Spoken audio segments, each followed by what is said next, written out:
Primeira carta de Paulo aos Tessalonicenses, capítulo 1. Eu, Paulo, Silas e Timóteo enviamos saudações à igreja em Tessalônica, cristãos reunidos por Deus, o Pai, e pelo Senhor Jesus Cristo. Que a maravilhosa graça de Deus esteja com vocês, a poderosa paz de Deus. Toda vez que pensamos em vocês, damos graças a Deus. Dia e noite, vocês estão em nossas orações, enquanto relembramos sua obra de fé, seu trabalho de amor, sua paciência e esperança no caminho do Senhor Jesus Cristo, na presença de Deus, nosso Pai. Amigos, está claro para nós que Ele não apenas ama muito vocês, mas também os preparou para algo muito especial. Quando a mensagem que pregamos os alcançou, não foram apenas palavras. Algo aconteceu com vocês e sua convicção foi fortalecida pelo Espírito Santo. Vocês prestaram atenção em nosso comportamento e se decidiram por viver da mesma maneira. E ao nos imitar, imitaram o Senhor.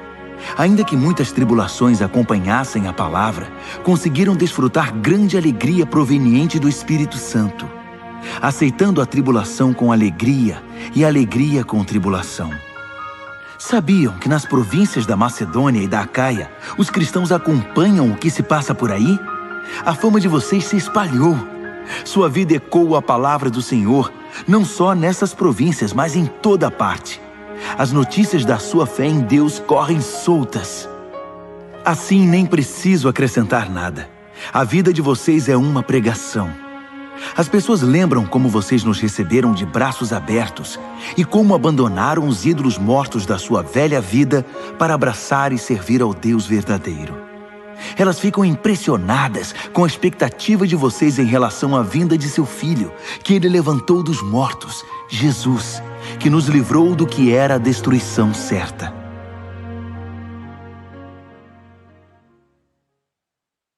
Primeira aos Tessalonicenses, capítulo 2.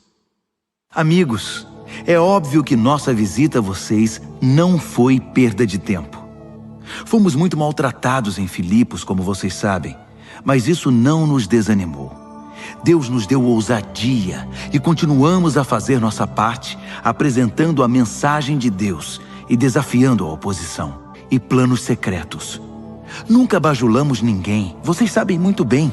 E Deus sabe que nunca usamos palavras como cortina de fumaça para algum propósito escuso. Ainda que tenhamos algum destaque como apóstolos de Cristo, nunca tiramos proveito disso, nem tentamos parecer importantes diante de vocês ou de quem quer que seja. Tínhamos interesse em vocês e os tratamos de maneira adequada. Nunca fomos superprotetores nem condescendentes, mas cuidamos de vocês como a mãe cuida dos filhos. Amamos vocês e os tratamos com muito carinho.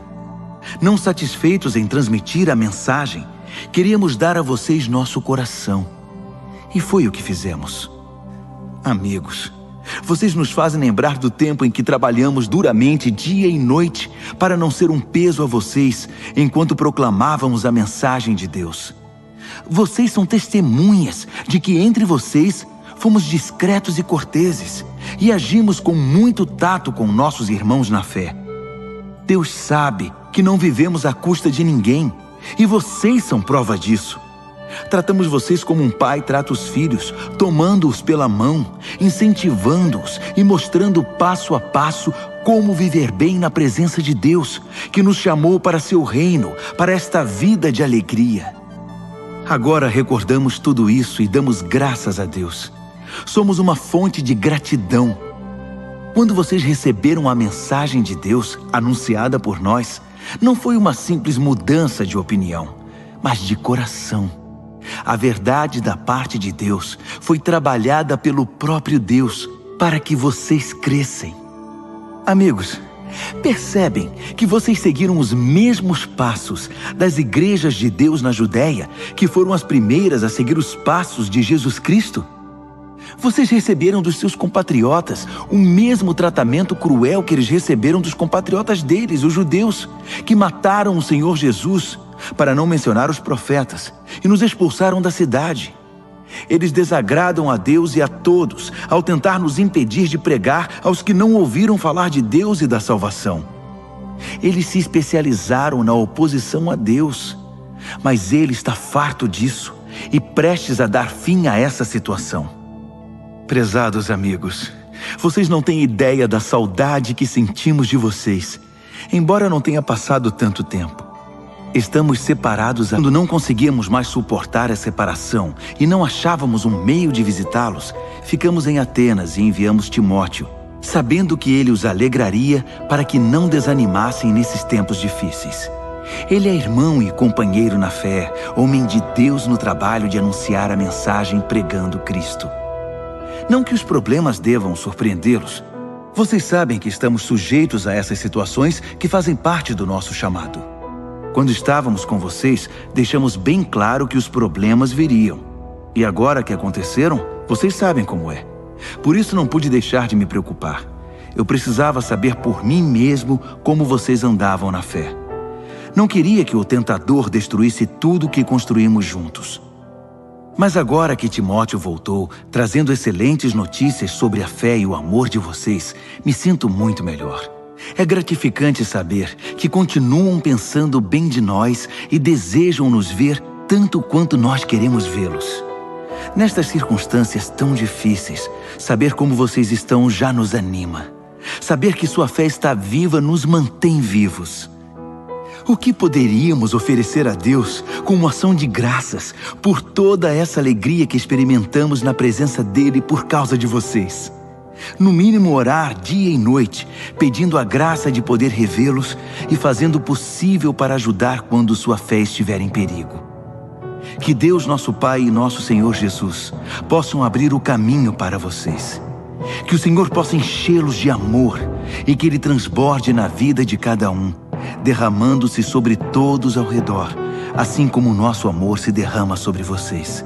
Que vocês sejam cheios de força, pureza e confiança na presença de Deus nosso Pai, quando nosso Senhor Jesus voltar com todos os seus seguidores. 1 aos Tessalonicenses, capítulo 4. Amigos, uma palavra final. Peço a vocês, insisto na verdade, que continuem a fazer o que aprenderam para agradar a Deus, não promovendo intermináveis disputas religiosas, mas celebrando como numa festa. Vocês estão a par das orientações que estabelecemos da parte do Senhor Jesus. Deus deseja que vocês vivam uma vida pura. Afastem-se da promiscuidade sexual. Aprendam a apreciar e dar dignidade ao corpo, não abusando dele, mas rejeitando Deus que dá a vocês o Espírito Santo como presente. Quanto à vida em comunhão e ao tratamento que devem dispensar aos outros, não é preciso que eu diga o que fazer. Vocês já foram instruídos por Deus nessas questões. Apenas amem uns aos outros. Vocês são bons nisso. Os amigos de vocês em toda a província da Macedônia podem comprovar. Continuem assim, melhorando sempre. Fiquem tranquilos. Cuidem dos assuntos de vocês, das questões que são de seu interesse. Vocês já ouviram tudo isso de nós, mas lembrar nunca é demais. Queremos que vocês vivam de um modo que conquistem o respeito dos que não são cristãos. Portanto, não tentem viver à custa dos outros. Quanto à pergunta a respeito dos que já estão mortos, não queremos que vocês continuem na ignorância. Para começar, vocês não devem pensar como pessoas que não têm esperança, como se a sepultura fosse o fim da linha. Uma vez que Jesus morreu e venceu a morte, Deus sem dúvida trará de volta à vida os que morreram em Jesus. Então é o seguinte, podemos dizer com absoluta confiança, temos a orientação do Senhor, que quando o Senhor voltar para nos levar, aqueles de nós que ainda estiverem vivos não vão deixar os mortos para trás. Na verdade, os mortos ressuscitarão antes. O Senhor mesmo dará o comando. Será um trovão do arcanjo, o toque da trombeta de Deus. Ele descerá do céu e os mortos em Cristo vão ressuscitar. Eles vão primeiro. Então o resto de nós, os que ainda estiverem vivos, serão reunidos com eles nas nuvens para o encontro com o Senhor. Oh, vamos caminhar no ar. Será uma imensa reunião familiar com o Senhor. Por isso, encorajem uns aos outros com essas palavras.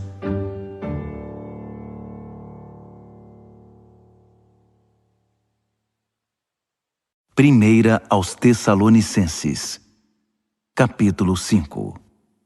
Amigos, não acho proveitosa a discussão sobre a época em que essas coisas vão acontecer.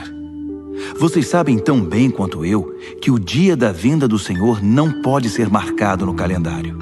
É como a visita do ladrão. Ele não vai avisar nem agendar uma reunião com vocês. Quando todos estiverem caminhando por aí despreocupados, dizendo: estamos seguros agora, podemos ficar... É que vivem assim. Vamos manter os olhos abertos e ficar atentos. As pessoas dormem e se embriagam à noite. Nós não. Somos criaturas do dia, portanto vamos agir de acordo. Caminhemos conscientes à luz do dia, revestidos da fé, do amor e da esperança de salvação. Deus não nos escolheu para a rejeição, mas para a salvação por nosso Senhor Jesus Cristo.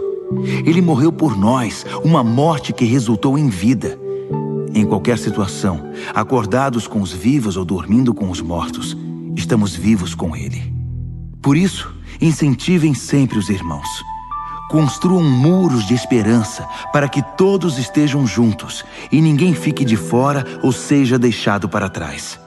Sei que vocês já fazem isso, apenas continuem fazendo assim. Agora, amigos, pedimos que vocês honrem os líderes que trabalham arduamente por vocês, a quem foi dada a responsabilidade de encorajar e orientar vocês na obediência. Tenham toda a consideração e amor por eles. Cultivem o companheirismo, cada um fazendo sua parte. Nosso conselho é que vocês advirtam os desocupados que vivem à custa dos outros para que arranjem uma ocupação. Incentivem os desanimados e ajudem os cansados a recuperar as forças. Sejam pacientes com todos e atentos às necessidades individuais. Cuidem para que, quando estiverem nervosos, vocês não ofendam os outros. Procurem o melhor em cada um e façam sempre o melhor que puderem para despertar o que há de melhor no irmão. Sejam alegres em qualquer situação. Orem o tempo todo. Deem graças a Deus, não importa o que aconteça. É como Deus quer que vocês, que pertencem a Cristo Jesus, vivam neste mundo. Não apaguem o espírito, nem reprimam os que afirmam ter recebido uma palavra da parte do Senhor. Mas também não sejam ingênuos. Analisem tudo e guardem apenas o que for bom. Joguem fora tudo que tiver ligação com o mal. Que o próprio Deus, o Deus que deixa tudo santo e completo, faça vocês santos, completos e ajustados, espírito, alma e corpo, e os mantenha preparados para a vinda de nosso Senhor Jesus Cristo. Pois quem chamou vocês é de total confiança. Se Ele disse, é porque vai fazer. Amigos,